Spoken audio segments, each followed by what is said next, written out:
Today's focus is on addressing the perplexing issue of your iPad frequently shutting off, and we'll delve into effective solutions to resolve this problem. An overheating or damaged battery could be underlying causes of this hardware issue.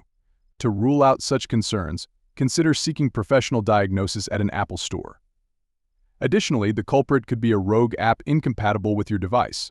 Review your installed apps and uninstall any that seem out of place. Updating all your apps can also help eliminate issues stemming from outdated firmware. Another common trigger is a software glitch, often occurring when the device is overtaxed. Here are steps to rectify this.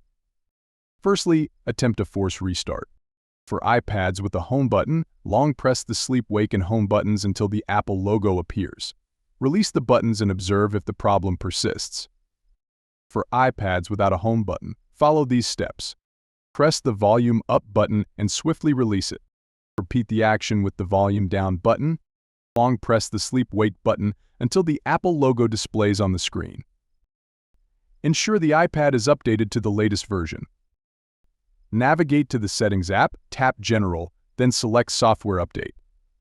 Download and install any available updates, ensuring a stable internet connection throughout the process. By following these straightforward steps, you can address the issue of your iPad intermittently powering off. Thank you for tuning in, and until next time.